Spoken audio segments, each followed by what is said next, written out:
Savibhya Namaskaraha. A warm welcome to everyone joining us for the Vedic Astrology Masterclass Series 2025. It's wonderful to see many of you joining us every weekend and continuing this journey of learning together. I'm Dr. Archana Murthy, your host for today's session. If you're joining this series for the first time today, welcome. Our masterclass journey began on October 4th, and we have already completed around 7 fascinating sessions from conjugality and remedies, Devalya Vastu, Chidra Dasha, Janma Lagna, many of such sessions. All the past sessions are available right here on this channel for you to explore. We continue this series in honor of Dr. B.V. Raman's 113th Jayanti, a true pioneer who transformed the way Jyotisha is understood across the world. Through his tireless work, he demonstrated that astrology is not superstition, but a structured, logical, and deeply spiritual science. His writings, research, and teachings continue to inspire generations of students and practitioners, reminding us that sincere study and clarity of thought are the foundations of true understanding. With that same spirit of learning and dedication, let's move into today's session. One I'm sure you will offer deep insights to both learners and practitioners alike. In today's session, we will explore how the moon's nakshatra reveals our career path and inner potential. As the scriptures remind us, Chandrama Manaso Jataha. The moon is born from the mind and it mirrors our thoughts, desires, and choices. Understanding the moon's nakshatra therefore becomes a key to understanding our natural direction in life. It's my pleasure to introduce our distinguished speaker, Srimati Lalitha Donatella, a Vedic astrologer with an advanced degree and over several years of professional experience. Hello, Dr. Archana. I'm very happy to be here again. And also, I'm happy to honor, we are here to honor Dr. B.V. Raman's 113th Jayanti. So that's a very special occasion. Yes, indeed, a very special occasion. A little more introduction on you, ma'am.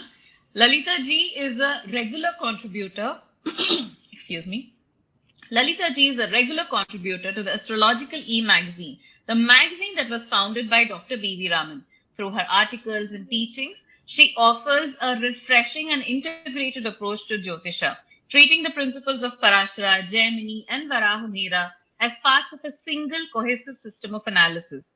Her perspective helps students and practitioners move beyond fragmented techniques and gain a deeper, more unified understanding of astrology. In today's session, Lalitha ji will demonstrate how the moon's nakshatra can be used as a key tool in career analysis. She will show how to identify career patterns, time major career transitions, and blend nakshatra insights with divisional charts for a more complete and accurate reading. This class moves beyond theory. It focuses on practical methods that participants can directly apply to chart interpretation, making it a valuable learning experience for everyone here. And I know with my interactions with Lalitha ji, she's a very passionate Vedic astrologer.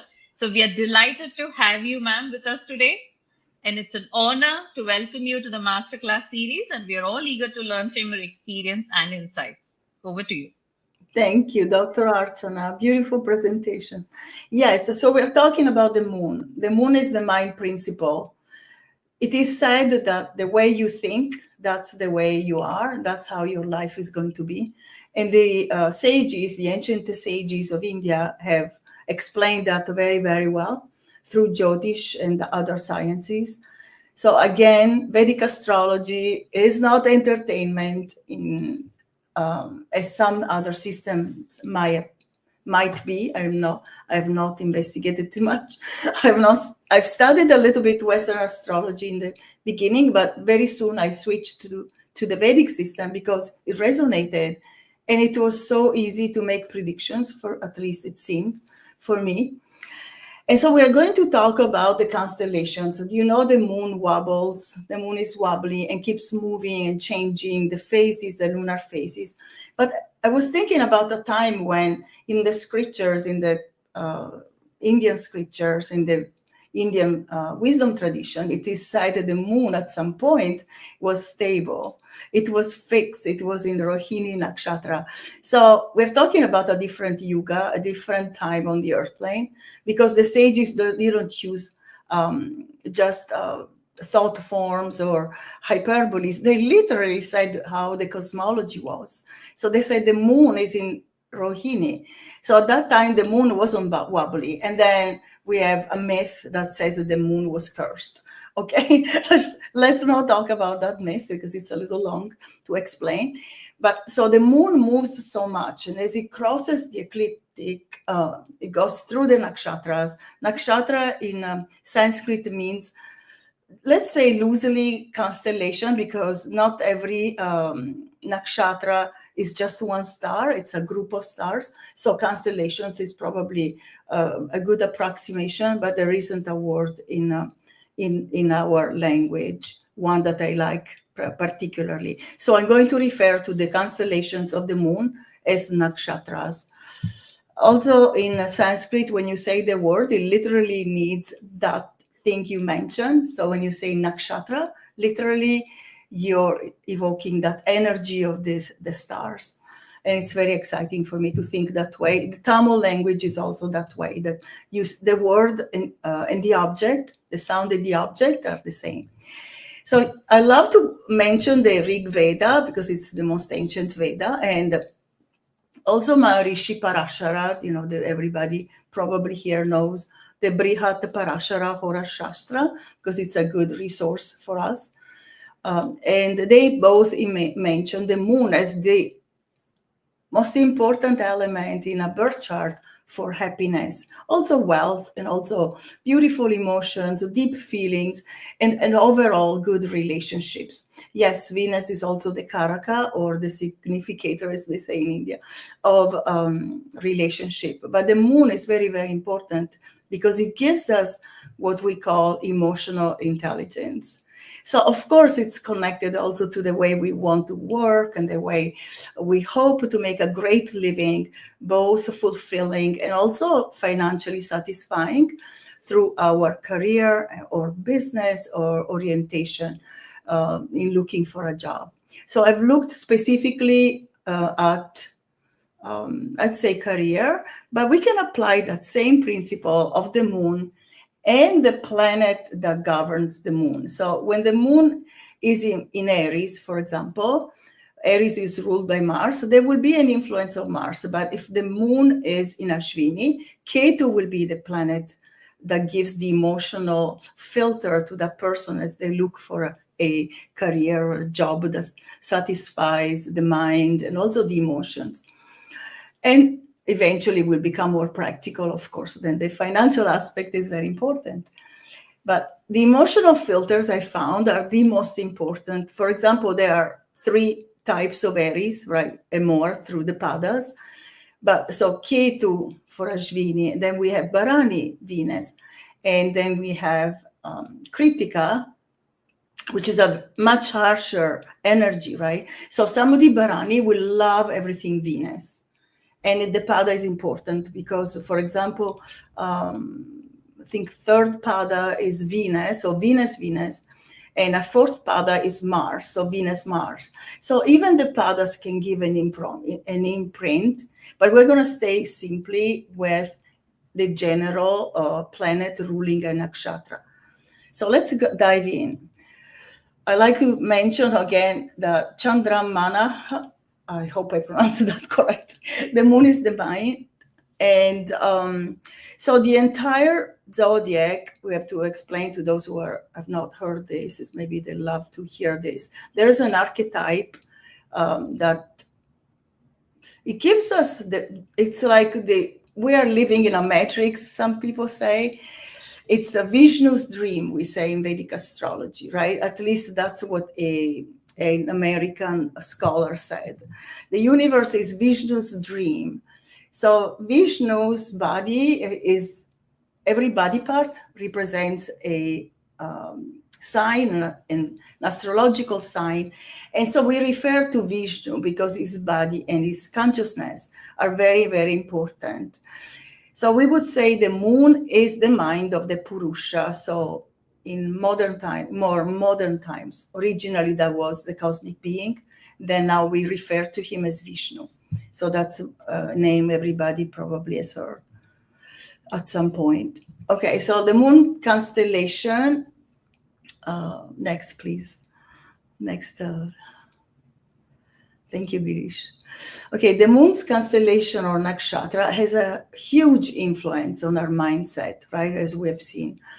Emotions and also the entire life is colored by the moon and the mind and how we see things, our perceptions, how reflective and perceptive we are.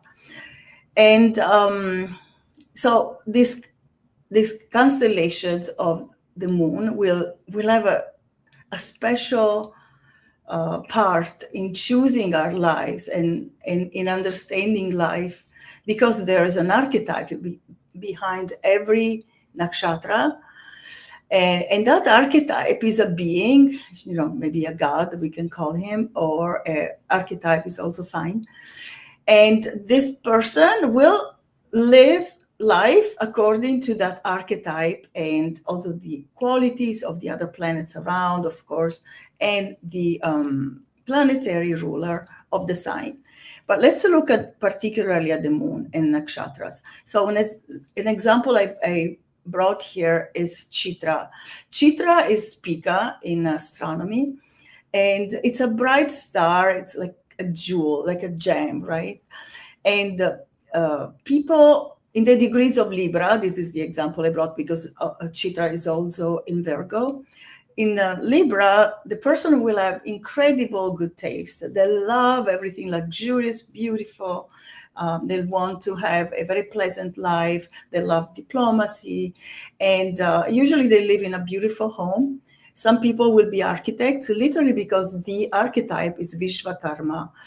Vishvakarma is the architect to the gods. And so that person will be influenced by these architects of the gods. And in Virgo, there's a little bit of difference, but the archetype is the same. So there'll be a more intellectual approach, etc. But pretty much that archetype will be visible. Next, please. So the deeper meaning, I associate the moon with the Divine Mother.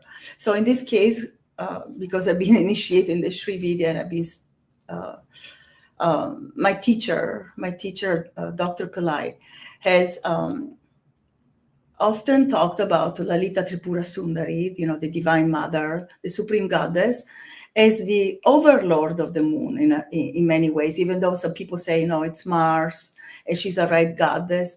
Okay, I see as the moon. Also the full moon is ruled by her, and also the fifth waxing moon is ruled by her. And they're both very auspicious lunar phases. So the moon is deeply connected with this Divine Mother, and she wants you to be happy. The Divine Mother is like, the being who wants you to have everything you wants you to satisfy you, to make you, of course, there's karma and there are choices that we make. But in general, the divine, right? I believe in God. Or you can call it the universe, the feminine aspect of the universe, if you don't like that word. And the Divine Mother rules the moon. So the emotional patterns and the intuitive style that you choose will be good for you to give you an orientation. So don't think that what you want is impossible, because what I've studied in the Siddha, Tamil Siddha lineage, everything is possible. And we have mantras to remind us that mantras are sound waves, thought forms that awaken a different kind of knowledge in us. It's probably inborn, but we are awakening, activating parts of the brain as we start thinking this way. Everything is possible, and the goddess wants to give you everything. So once you have noticed that, or you accept that principle, maybe it will be easier for you to choose a profession that gives you joy, good emotions, and maybe you will get along better with co-workers, etc., instead of following the modern way, competing and trying to get to become better than that person, which is limited, right? Why do you want to compare yourself to another person? You're unique, you're divine. Aham Brahmasmi, said the sages of India. So I am God. I am Brahma. So why limit yourself and compete with anybody, right? So choose something that gives you joy. The nakshatra will give you indications of what you really like. And for example, if usually as children we're very pure. So as a child, if you love to draw or you loved a musical instrument, so why leave it as an interest, some hobby, instead of using that as your career? If it gives you so much joy, you'll be very good at your career if you use your passions, your joy, your emotions. And the moon is associated with such states of mind. So choose the joy, choose what gives you really fulfillment, and the Divine Mother will be there for you. So maybe this will help if you have faith, or if that doesn't resonate, think that as you think, the universe will serve you or help you. I don't know your relationship with the universe if you don't like the word divine, but in that case, just think that your thoughts matter. You're creating as you go. All right, so with the energy of the goddess, choose a profession that really, really makes you excited. And then when you're fulfilled, it's easier to follow your dharma, right? It's easier to identify your purpose. And when you're following your purpose in life, then dharma becomes a natural. You want to do the right thing, to help others, etc. Okay, so let's look a little bit deeper. We have seen that the moon represents the perceptions, the lifestyle, the wealth also, because the way you perceive life, if you think life is hard and you cannot make enough money, etc., you're going to experience that. So, of course, we have to watch what we choose and our perceptions, and accordingly, if we want to have a good life, we need to start believing that good things are coming. There are Siddha mantras that say good things will happen. It seems like a small thing, Narbhavi. Good things will happen. With that mindset, you can go ahead and be very, very successful. Good things will happen to me all the time. And it's better than say, oh, I can't do that, because everything is possible. And we have mantras from the Siddhas. And when I say Siddhas, I mean yogis and sages, but you can follow another tradition and you'll find the same divine principles. Okay, so you have a lot of power through these principles. So they're not just pretty inspirational quotes. They literally can guide your life, and you can get what you want. So it's a win-win. All right, so the moon makes you receptive to others' needs. What does that mean for a leader or somebody working in an office? Maybe you're a manager or even a CEO. So a CEO that is all I, me, mine, and myself, I doubt that today we'll have a lot of success.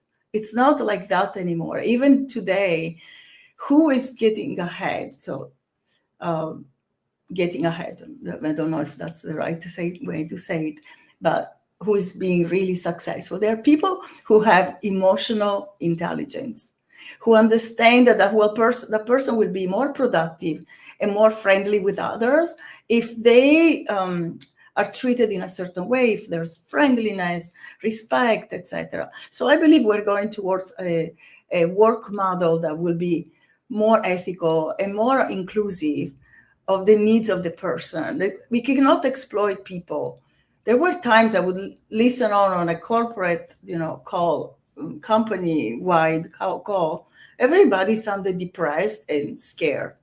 Things are changing, and now new leaders are understanding that that is not productive. People will get sick or they will quit. So happiness and the moon are very, very important. And we have Maharishi Mahesh Yogi who said, in life you have to be very, very, very happy. because if you're miserable, what is your life or work or relationship going to be? You have to stay very happy and positive, right?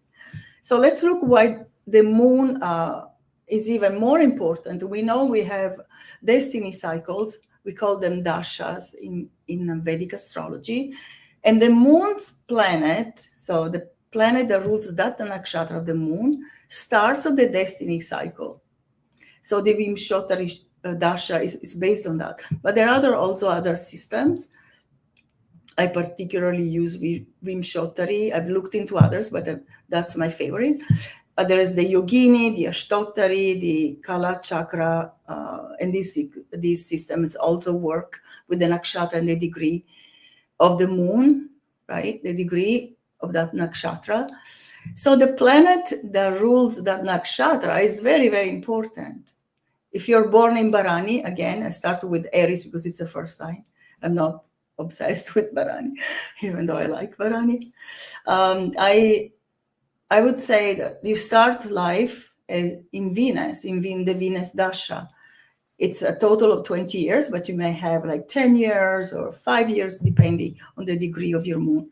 So if you're born in Chitra, to use the same example, you're born, your life starts with Mars, that energy. And maybe as a child already, you'll be athletic. I don't know. It depends on the position of Mars and so on. So we'll see that planet, as I call it, the emotional filter, will be fundamental for you to find a job, a career that's truly satisfying and truly reflects your personality. I wouldn't say your true self, which has been through many, many incarnations.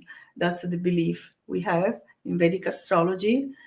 We come back millions of times, or at least thousands of times. It depends how old the soul is.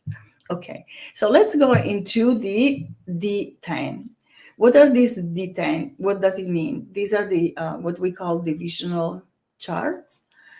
We have basic one birth chart, which we call D1. And D10 is associated with the 10th house, right? So it's a refined chart. It's like taking a microscope and going deep, electron microscope, and you go deep and you find the meaning of the house, deeper meanings, and deeper, you can make better predictions, actually, if the time of birth is correct. So this is not for those who just know their day of birth. For the divisional chart, you need the time of birth as close to the accurate as possible when it's possible. But in general, because the nakshatra is quite wide, it doesn't last 5 minutes. So sometimes you can get good results even if the time of birth is close and not perfect, right? Like I have several birth charts here in my case studies that are like 5:30. That 30 tells me the time is not accurate. Usually there's 5:31 and 3 seconds or something like that. But almost no one has that kind of precision in their birth certificate, etc. So don't worry, we can still use the D chart without the seconds. So let's go into the first. Yes, so the D chart shows your level of success, your fame, your professional achievements, even if you're just starting your new job, how you'll be perceived by others, how you'll feel in that job, all those things will be there in the D10. So let's start with the first case study, please. Hedy Lamar, Girish. Next, please. Yes, a little bit ahead. Few more slides. We're going to the first. Yes, this is it. Okay, so she was a great actress, very beautiful, unusually beautiful, everybody. First thing they said about Hedy Lamar, gorgeous, beautiful eyes, beautiful face. So let's look a little bit. So she was born on November 9th, if you want to build a chart, November 9th, 1914 at 7:30 p.m., so 1930 in Vienna, Austria. Okay, so the time of birth seems to be approximate, but it worked. So I tried to use that, and see, this is what happened. So she was known for her intelligence. Not only was she a Hollywood actress, she was also a scientist, although she was not originally trained as a scientist or engineer. She was an inventor, and she and her partner were able to conceive this. She did it in service for a country, for the United States. So they called it a frequency hopping spread spectrum system. It's a mouthful for me. I'm not a scientist. And it was used to prevent jamming, of torpedo signals. So that was used at the time during World War II. Yes. And it was actually a precursor of all this technology. Was then used for Wi-Fi, Bluetooth, and GPS. Just so this is an actress who actually had an influence of what we're using now, what we call our advanced technology, and she was able to have a part in that. So she didn't get recognition in her life, but we'll see that her birth chart shows after death recognition. But still, she was very happy because even though she didn't make a lot of money through that technology, she was able to help her country, and for her it was important. And we see Pusha Nakshatra. So Pusha Nakshatra is ruled by Saturn, and in the D1, Girish, can you please move to the next, yes, thank you. So let's look at our nakshatra. It's Pusha. We're not looking at the padas, just the planet ruling Pusha, which is Saturn, right? So where's Saturn? In the first house. So close to her path, herself, her body. She was taller than average for women at that time. So tall and slim, also slimmer than most Hollywood actresses. And Saturn is retrograde, okay? That we're not looking at that right now, but it's in the first house, right? So it's relevant. It has a big role.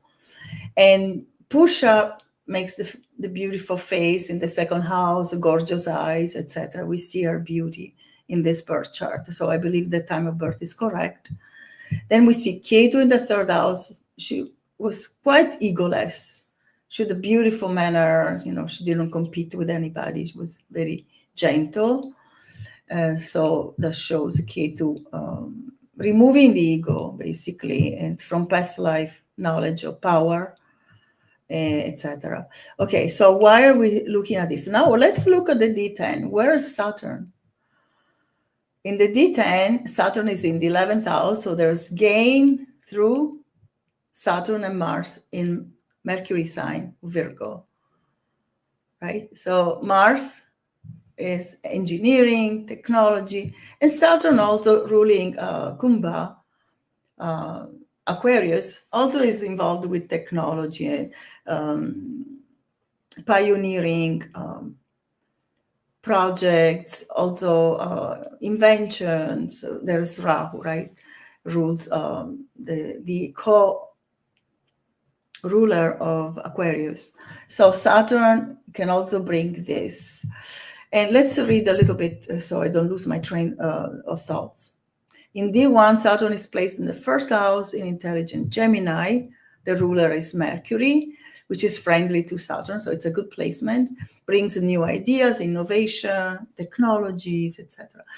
So the moon is in Cancer, we have seen. So Saturn in Gemini harnesses the energy to structure. Structure is very important for Saturn in Gemini. So we know that Gemini is super intelligent and very changeable. So Saturn brings more structure, grounds the whole sign here because it's in the first house. Okay, so engineering project in D10 because there is Mars. And where's Mercury? Mercury is also in the sign of Mars, Aries. with Jupiter, I think, if I can look back at the chart. Yes, so in the 6th house. So that's also work projects, structured work, diligent work, 6th house, right? With Jupiter. So it's a very good placement in this chart. And we see her inventiveness, her, believe it or not, for an actress. So I don't want to use a platitude, but usually actresses are not inventors. In this case, we have this unusual combination. So I believe in this case, so we see that in the D10, the planet ruling the nakshatra is doing very well and indicates her inventions. Also, Saturn, we see Venus in the sign of Saturn. Okay. All right, let's go to the next. I wanted to show the emotional filter. So emotional filter, Moon in Pusha, Saturn colors her emotions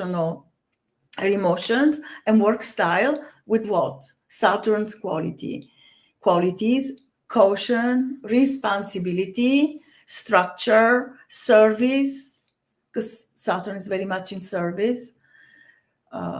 Then we have steady progress, not super fast. Took her a long time, right? Commitment is big with Saturn. Discipline, I like to say discipline with Mars, but also perseverance is a Saturnian quality. And trust in our professional path. So that's the emotional filter that Hedy Lamarr chose. Even I believe, I have never seen a movie with her, but she probably used these qualities also in her profession. So being responsible, on time, and reliable. Okay, so let's go to... So Mercury and Jupiter in D10, I say, because Mercury rules Virgo, right? That's where the position of Saturn in D10, if you go and look, if you have you made your chart, you can see. So in D10,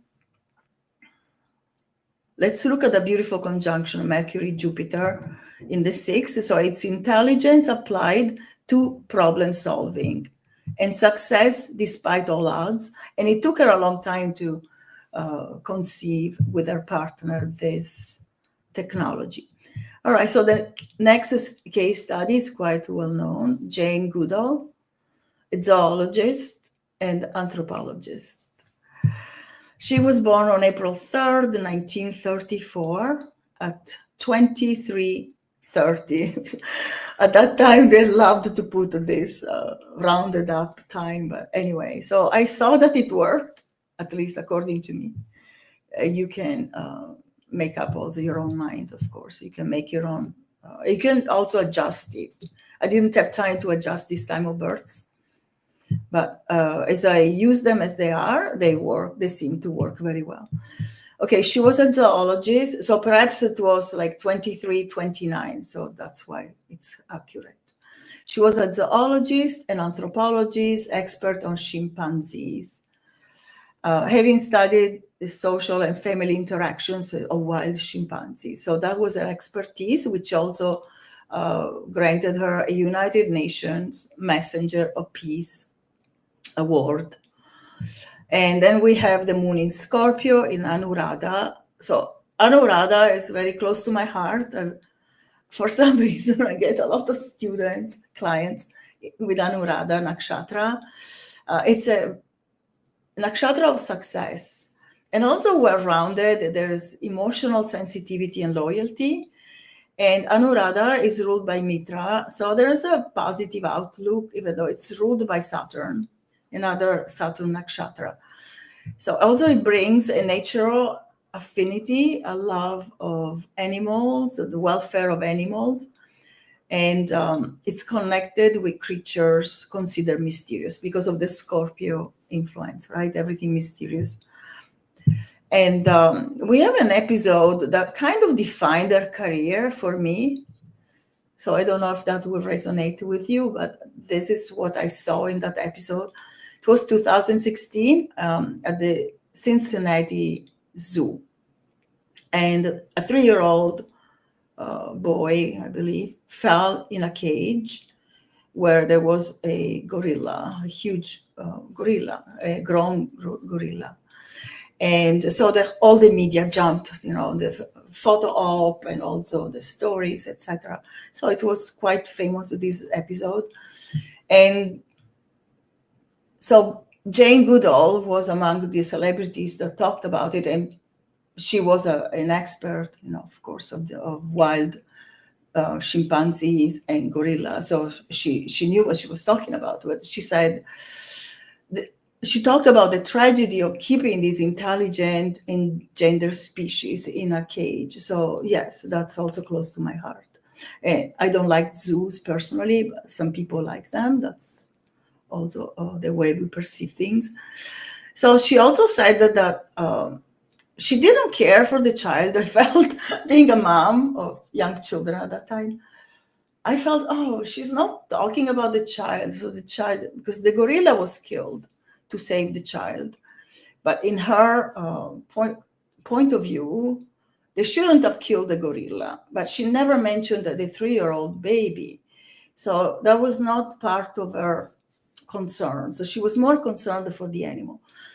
So what I noticed was that she was very much involved in politicized science. So being an expert of this kind of wildlife, she was more into the environmental concern rather than the human point of view. And I thought, this is unusual. So I looked at her planets. What did I see? I saw that she was a political activist primarily because of 3 planets in Aquarius. So Saturn, the planet ruling her nakshatra, is in Aquarius with Mercury and Venus. So her concern was with future generations, but primarily of animals, right? Because that was her expertise, lifetime expertise. And also environmental concerns. So yeah, she was an activist of such these important causes, but it became her focus 100%. She also suffered from a neurological disease. I forget the name, but which made her unable. Often she couldn't recognize faces, human faces. So I felt that was also a way she perceived life that I noticed. I hope I didn't offend anybody with this point of view, but I noticed that both from the planets and also her life and activism, she was just more political than concerned with, than humanitarian, basically. And that worked for her. So let's see the emotional filter. Moon in Anuradha, Saturn, that guides her emotional world with discipline, loyalty, perseverance, and a deep drive for connection. Not really, but in this case. Oh, yes, it's Scorpio, right? Very emotional, and connection is important. So there's quite a strength. So Anuradha people are very calm outwardly, even though they may have an emotional storm inside, but they're very calm. They have a very calm demeanor, and they form powerful relationships, and they're very patient and determined. But they're usually very successful. If you look around the world, many famous people have Anuradha Nakshatra. Okay, so they are very much into networks and organizations, and they build Saturn, right? Long-term goals. So she's sincerely devoted to research, service, and compassion. She's compassionate, and which is seen from Mars and Sun in Pisces. Very emotional, very, very intuitive, very sensitive. But the love is expressed, as I said before, as reform because of the strong influence of Aquarius more. And so she wasn't very emotionally demonstrative. I noticed also from interviews, etc. And we see that Ketu is in Cancer, which makes usually old souls with deep understanding of emotional needs of others, etc. So they're expert in such things, but sometimes they don't demonstrate very much. Okay, so let's go to the next case study. How are we with time? Because I don't want to get lost. Can somebody please give me an idea of how we are with time?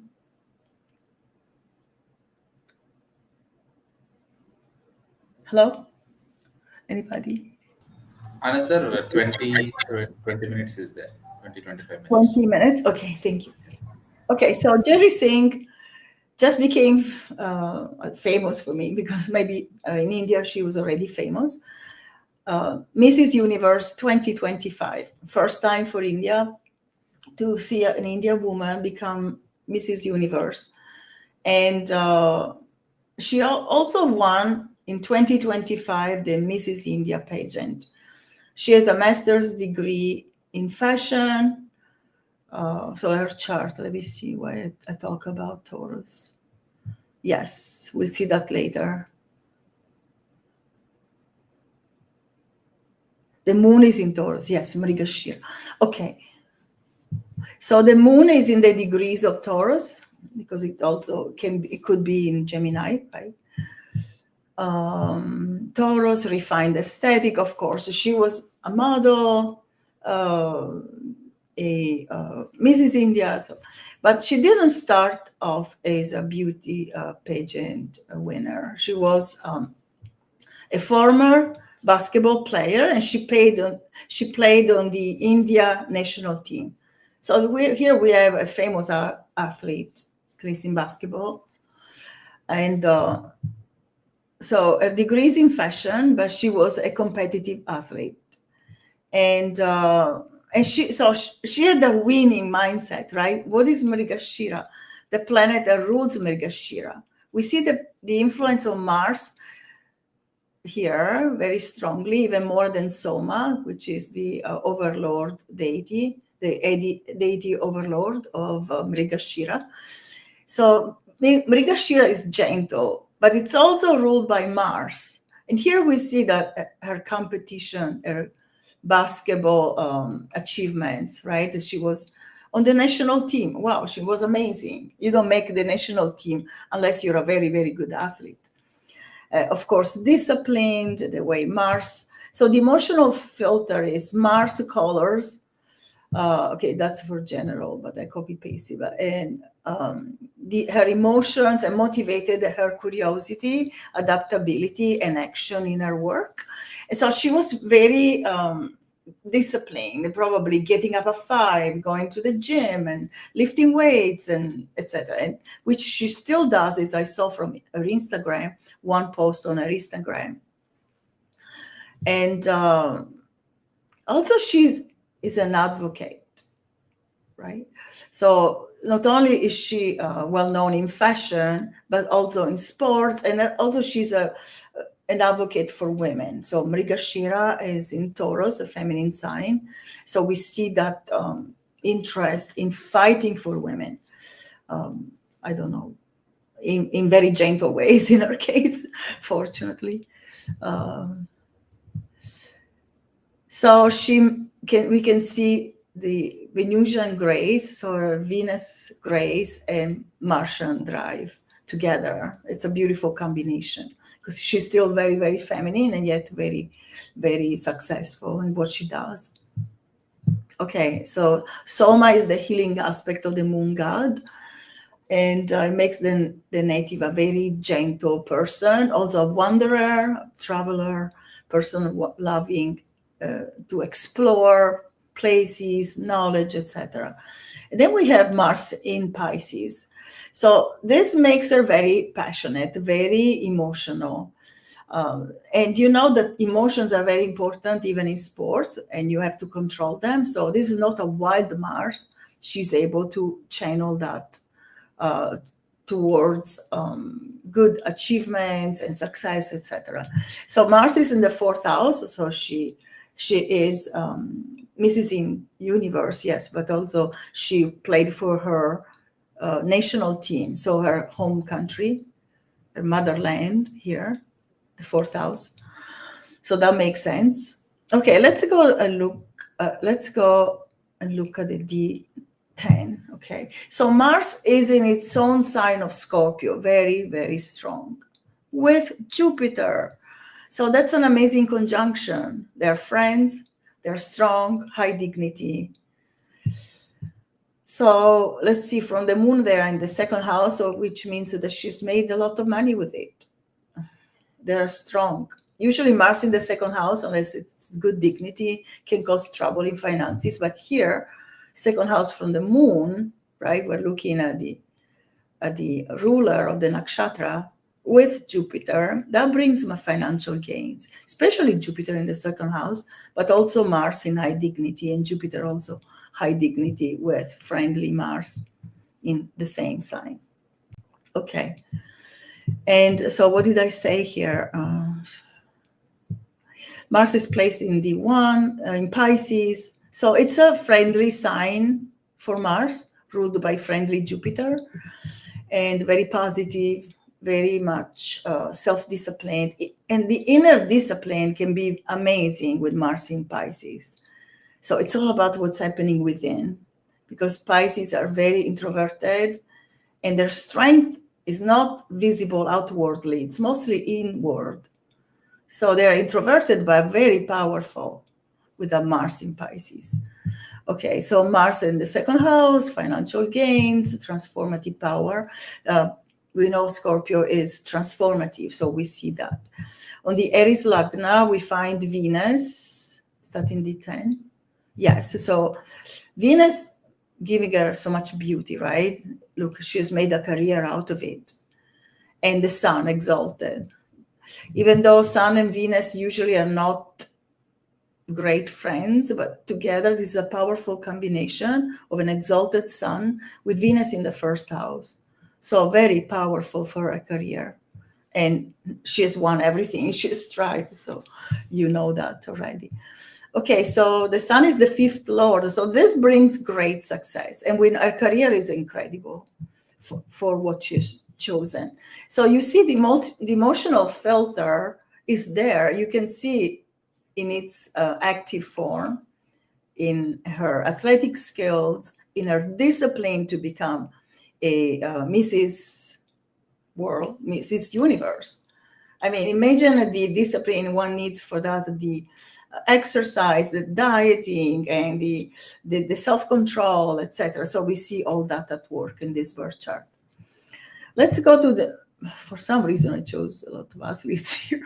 Okay, so we have Yanis, I don't know how they pronounce it in Italy, even though he's Italian, he has a German name because he's from was born in the Italian Alps, so North Italy, and is currently world number one in men's singles. And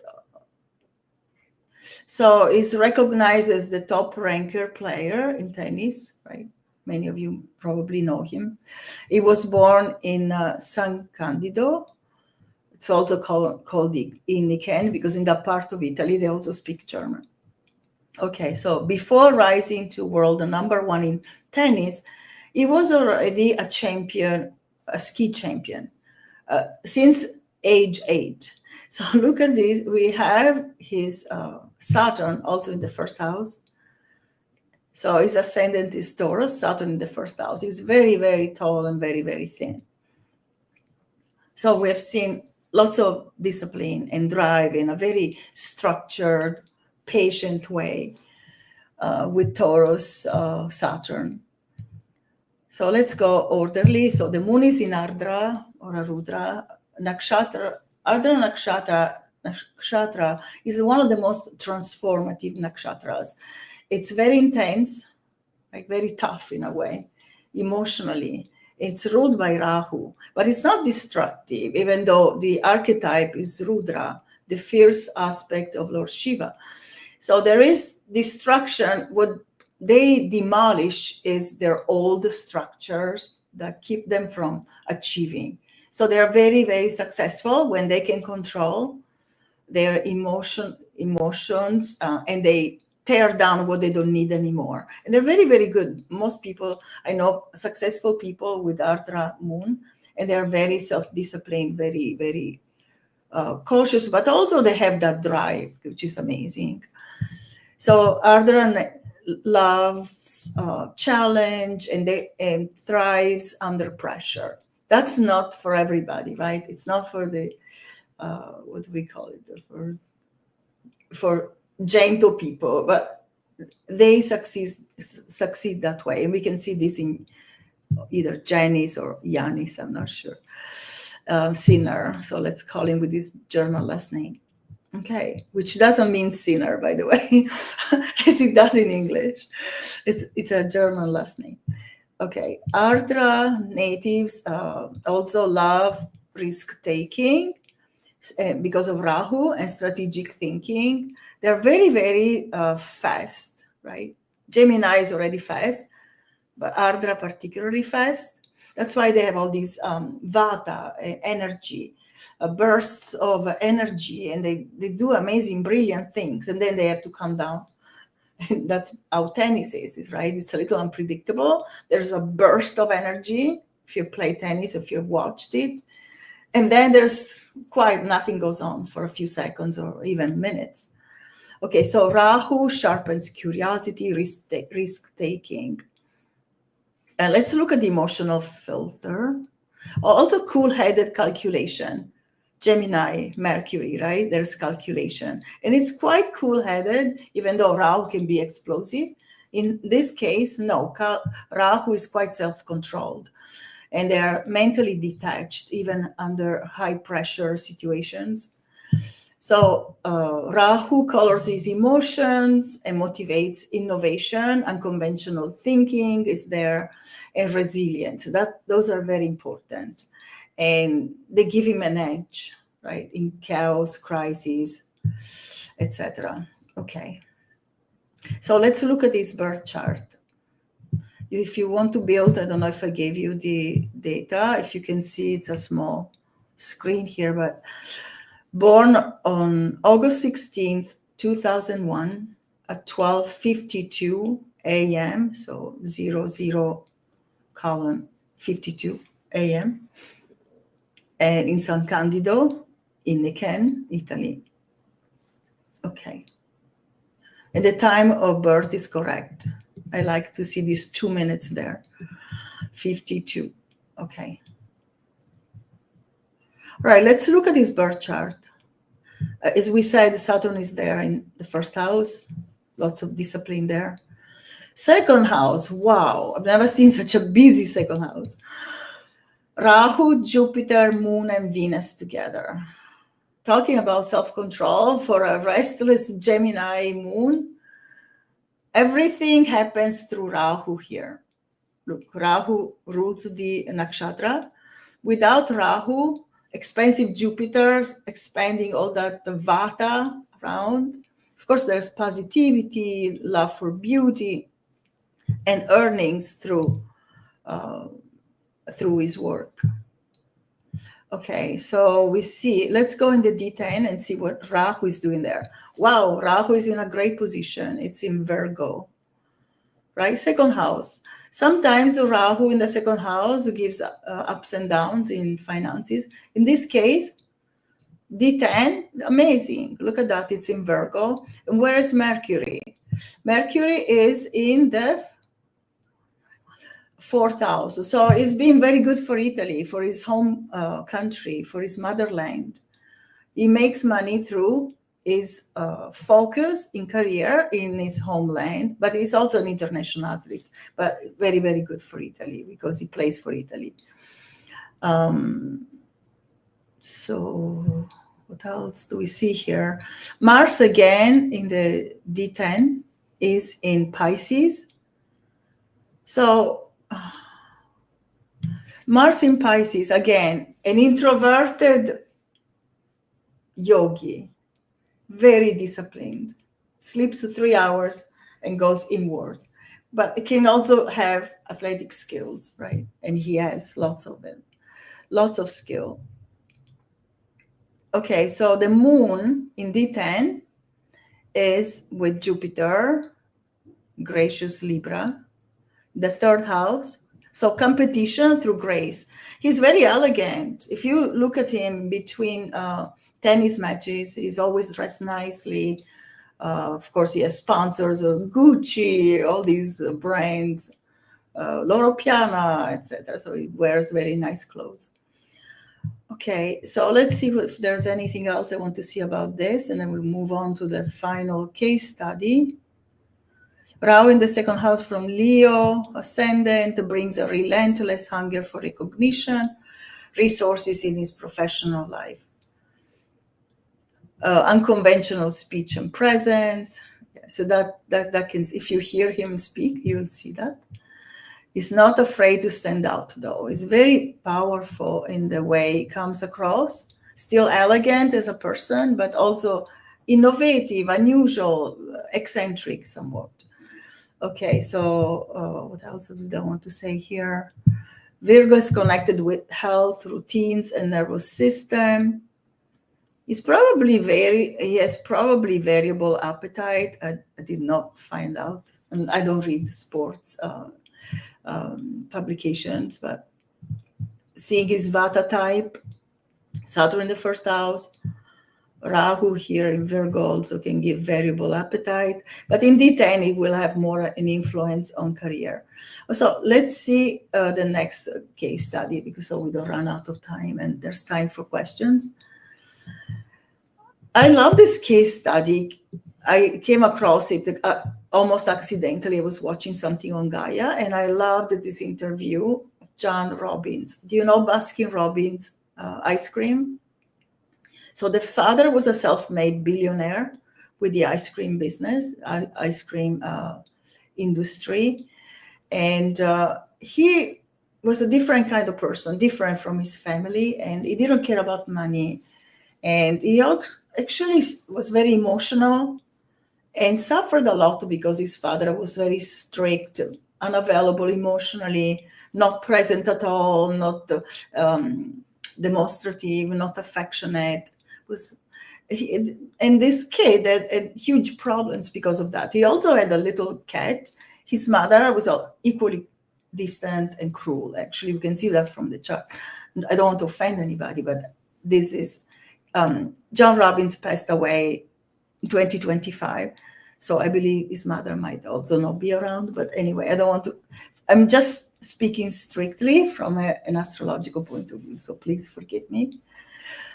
The mother killed the cat. That was his only friend. And that's how he was able to survive that solitude, because he was a very rich kid. He had staff around, but he never had friends. His parents were not around. And he had this cat that he loved. And every time his mother would put him out, then finally the mother killed the cat. That was tragic and traumatic, of course. All right, so let's look at this chart. The birth chart, D1. Okay, the moon is in Purva Bhadrapada. So it's a fierce nakshatra, but also very sattvic. And it's so Jupiter, right? The highest wisdom, and it's also quite spiritual, also idealistic. And so why did I tell you so much about his life? So you will understand from his birth chart why I'm saying that. So Mars is debilitated in Cancer and with Saturn. So that shows the difficulties with the mother and lack of communication and also emotional exchange there. He wrote a very famous book that changed the mindset of many, many people. It was called Diet for a New America. It was published in 1987 and became a bestseller and became a tribute to nature. So he left his parents' home quite young, in his early 20s, I believe, and he went to live on a cabin on a mountain, I forget, maybe Canada, I don't remember, with his wife. They left everything. They had almost no money. They grew their own food. So he lived very, very close to the earth and an advocate for nature. Very gentle man, very, very idealistic man. And the book earned him a Pulitzer Prize nomination. So, of course, he was a vegetarian, and it changed also his father. The father was dying from diabetes and bad diet, eating a lot of ice cream, surprise, surprise. And through the book of his son, even though he despised his son, he said, "You're good for nothing," etc. But he came around towards the end of his life, and his own doctor gave him the book of his father. Gave him his son's book, even though the doctor didn't know that was his son, and said, "You should read this book; it will save your life." And so the father took this book, but never said, "That's my son. The author is my son." And he changed his diet and lived many more years after that. So it was a good book for him. And suddenly he started to have an appreciation for his son. So why am I telling you so much about this emotional aspect of his life? The moon in Purva Bhadrapada, Jupiter colors his emotions and career approach with wisdom, vision, and so wisdom is fundamental here, right? He had the wisdom. He saw that money was not everything. Also, health was everything. As we say, health is wealth, right? He was more advanced, evolved than his parents. So he was able to save the family, at least the father. I'm not sure about the mother. So let's look at the birth chart in details. So Purva Bhadrapada has, I forgot what this is called, Yajamana Udyamana Shakti. What is that Shakti? It's the energy to uplift and transform. My guru has Purva Bhadrapada Nakshatra, so I quite love it. I love Purva Bhadrapada. And they can uplift and transform crowds, both in Aquarius and Pisces. But in Aquarius, there's humanitarian, like wanting to work in the world, to save the world, that kind of intelligence and the desire. So it brings the power to move things forward and create awakening and taking charge. So to create this change, they actually do things. They don't just have these beautiful ideas. They actually take charge. They take action. So I love that nakshatra. It's fierce, but again, very, very sattvic. So in D1, Jupiter is with Scorpio, in the fourth house. So because we're looking for Jupiter, right? Jupiter rules Purva Bhadrapada. So whereas Jupiter, again, it's in Scorpio with Ketu. So there we have an idealistic and almost like a mystic in a way, but with deep emotions, deep desire for love, deep desire for connection, very, very sensitive. And this is like a yogi, basically. And he was exactly like that. He was a very idealistic, noble person. So Mars is debilitated with Saturn. We saw that created problems with the mother. In the one, Venus is in its own sign of Libra, which brought him fame, honor in society, and a very loving nature, a spiritual outlook too. The father, of course, the father figure, the debilitated son can show that. But then again, he came around. Excuse me 1 second.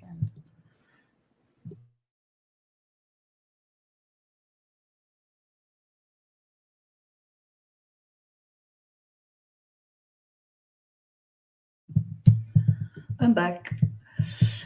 All right, let's see. So in D10, Jupiter is in conjunction with Mars. So that's powerful. In Virgo. Okay, what is that? Health, writing, authors, right? Fifth house, past life intelligence. Okay.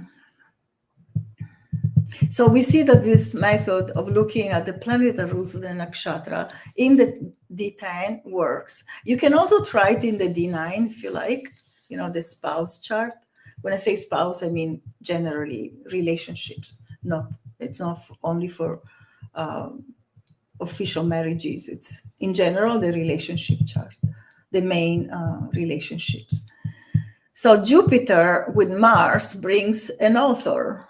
Look at that, a successful author too. Very disciplined, very detail-oriented, very much in this the desire of Virgo, healing people, very gentle, very loving, but at the same time there is an orientation towards health, writing, intellect, etc. Exactly as he seems to have been from the interview I saw and also from his birth chart. All right, let's see if anything else needs to be said about this. In practical terms, it's the inner fire that leads to breakthrough, leadership, and spiritual awakening. 1 second.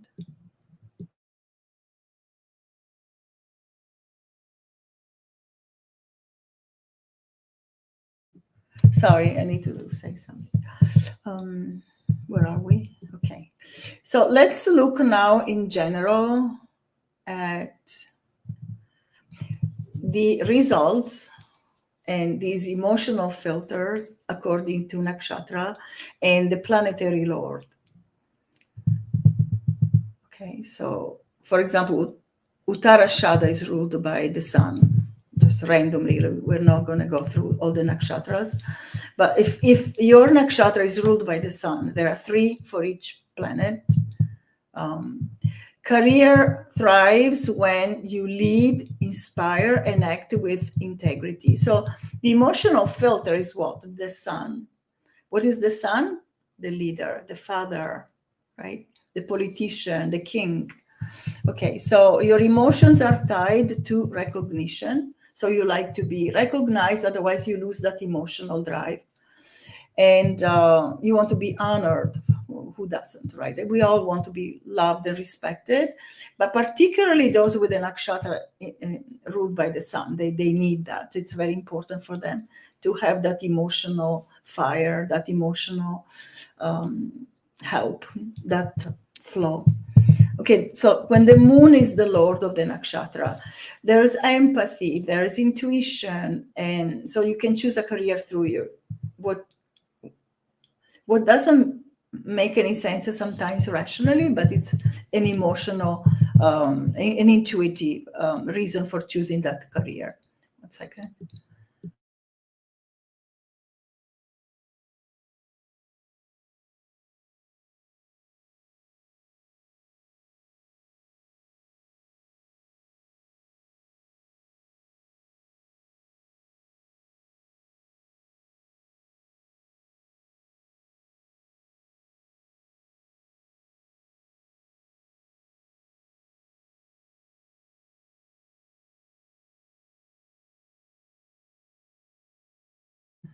Can we go to the previous slide, please?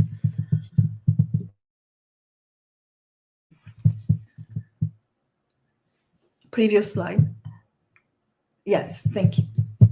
Okay, so we saw the moon. There is intuition. Those are the main emotional tools we use. So the emotional connection at work is very important, like getting along with coworkers and also leaders who are respectful and kind. Okay, then we have Mars, action, challenge, and drive. Those are the things that motivate you. Mercury, there's stimulation, there's communication, flexibility, and just quite intellectual though. And boredom is your enemy. So if your nakshatra is ruled by Mercury, you can be easily bored, like Revati, for example.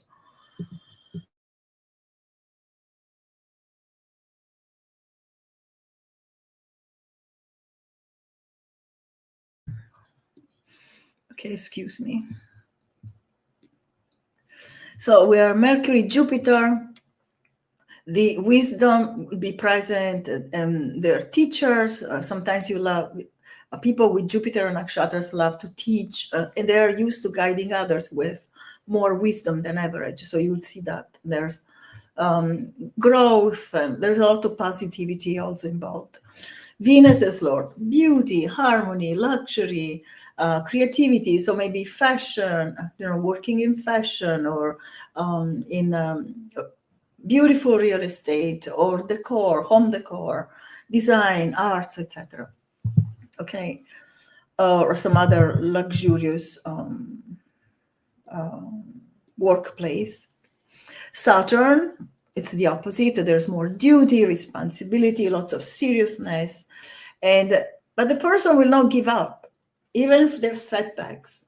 So Saturn nakshatras are very dutiful, and they don't give up, and that is the reason why they're really, really successful. Pusha or Anuradha, etc. Okay, so Rahu. Now we have a different attitude with Rahu, because Rahu is changeable, eccentric, innovative.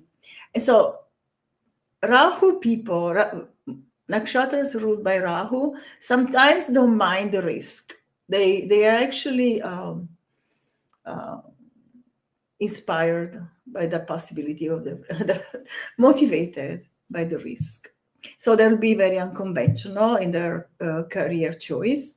Not always. Sometimes they'll be, though, structured too. Depends on the sign, but in general, you'll see those qualities. And Ketu. Ketu is interested in what? Service, and also they're quite intuitive.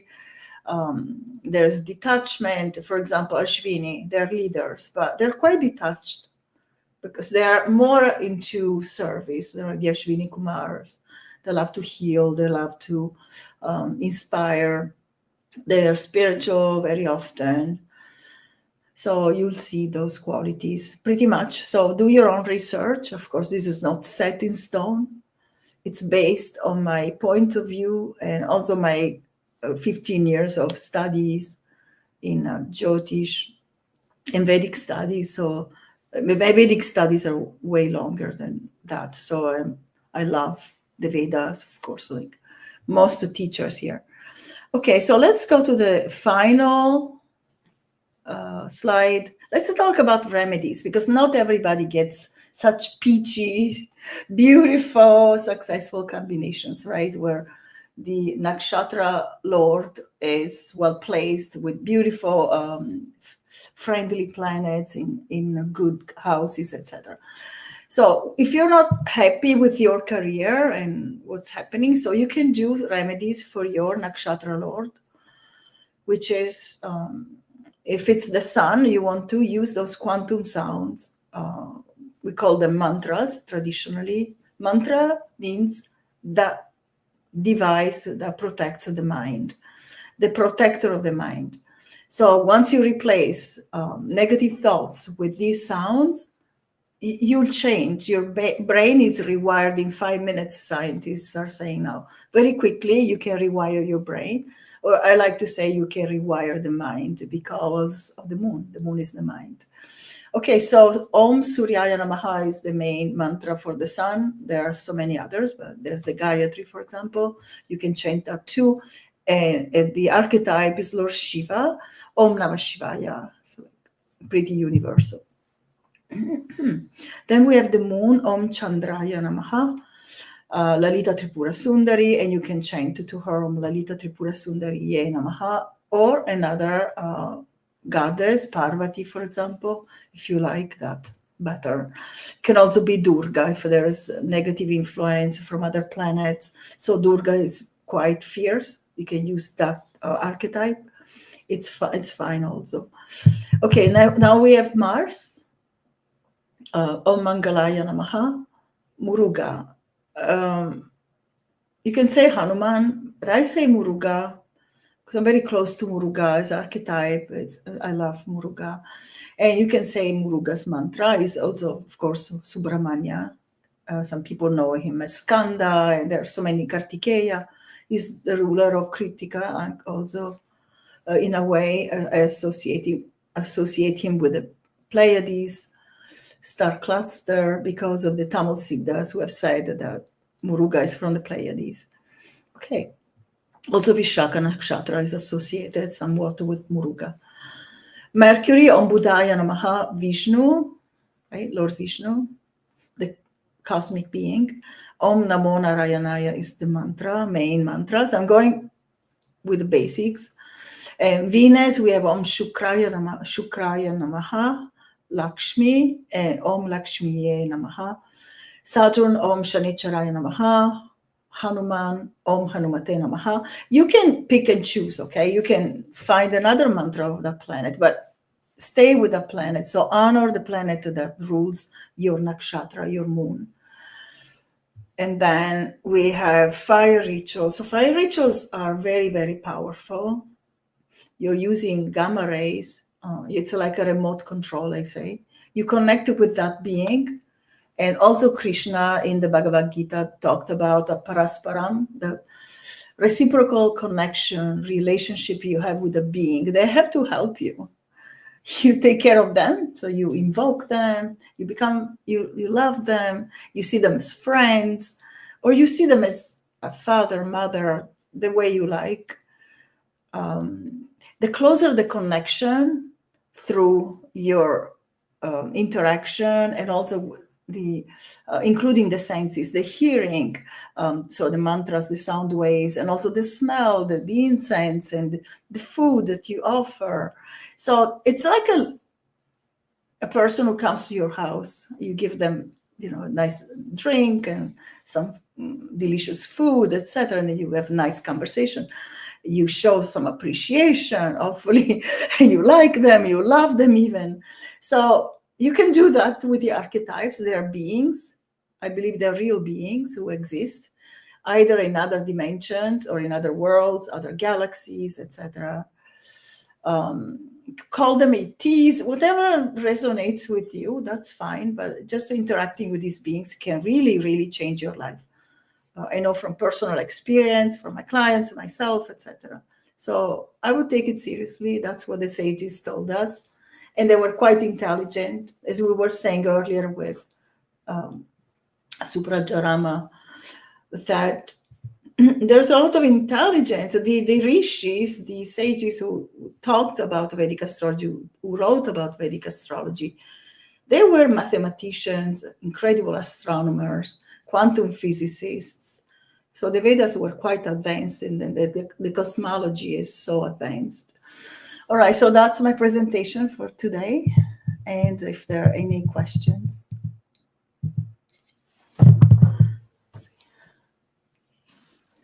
That was a wonderful session, Lalitha ji. Let's open the floor for question and answers. Yes. And to our viewers, if you have any questions, please type them into the chat box. We'll try to take as many as time allows.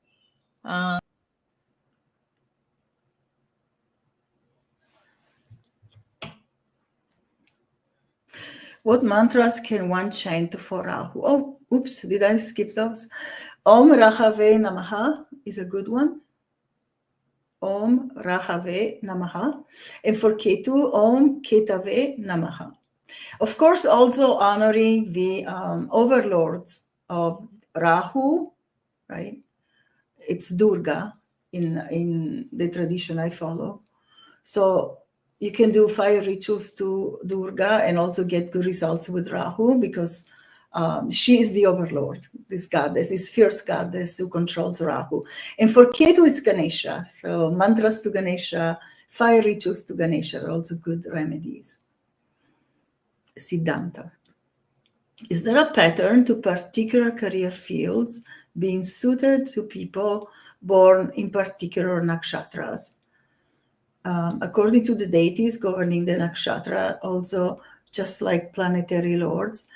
Yes, it's a great question, exactly. Poonam.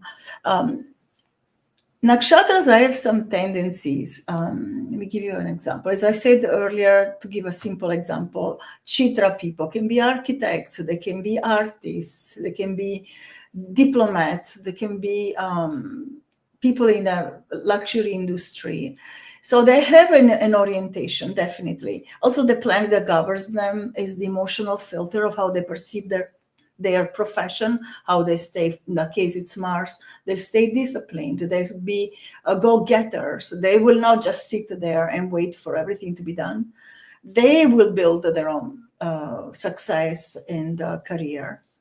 So yes, every nakshatra has an orientation and you can choose accordingly. And there are texts you can consult, or even doing a Google search, and now even GPT, I'm not sure about Vedic astrology, but in general, you can find information online. or consult an astrologer, Vedic astrologer.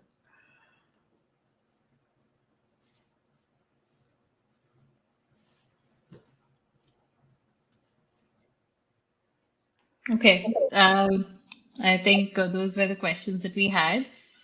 Thank you again for the viewers. Thank you. It's wonderful. Yeah, Yeah. thank you. Thank you. See you soon. Yes, ma'am. Lalitha ji, I would like to, tell a few words. I personally like the case studies on how you showed the career and emotional aspects with D1 and D10. That was very insightful, I thought. And as you spoke, I'm sure all the viewers and, I was also thinking of my own chart or the client's charts. How, in my opinion, these sessions, that's what makes it so easy and, engaging and meaningful. And we truly appreciate your time and the clarity with which you shared. Thank you so much. Yeah, thank you. And also, it's such a simple technique. Or even beginners can try that, right? If you have access to the divisional charts, especially the D10, that's so important. We spend most of our time working, most people. That's true. That's true. Because I mean, the career and profession is so important, and it's almost part and parcel of our life. And I think it is really indeed very interesting for our for budding astrologers to actually understand how it actually relates, and especially with moon, that was a very wonderful correlation, I thought. Thank you. I'm glad. Thank you. And first, sorry, go ahead. No, go ahead. You finish your thought, please. No, I just want to hear you. Go ahead. Okay. No, I was, that's what I was wondering, because the moon's nakshatra, not a lot of people cover that. So I thought that was a very good correlation. Usually we see the Rashi and, we move on, a Rashi chart and move on, right? So that was very nice, in my opinion. Oh, thank you. So again, it's a simple technique that you can go as far as you want, very, very deep, or keep it simple. Just look at the planet that rules your nakshatra. And so that gives a lot of insights and even predictions, because you'll see how is the planet doing, right? So Venus is debilitated right now. It will shift soon. So you'll notice a difference, right, for your nakshatra if it's ruled by Venus. That's true. That's true. Like yeah. Thank you. Also, Purvashada, they will notice an improvement tomorrow when the moon moves into, Venus moves in its own Libra sign, sign of Libra. It becomes very strong in, well, relationships will be better. And also just like in general, the mood for everybody, because it's not just the moon that brings mood, but it's also the planets, how they're doing. Yeah. Yeah, that's true. That's true. Will be there. Yeah. Yeah. Thanks a lot for joining in so early. Happy weekend, everybody. Happy weekend, yes. And to our viewers, we'll meet again tomorrow, 2nd November, for our finale session with Dr. Jaimini for a deep dive on Pushkara Navamsha. So hope to see you all there. Until then, stay curious, stay inspired, and continue your journey of learning with an open mind. Dhanyavadaha.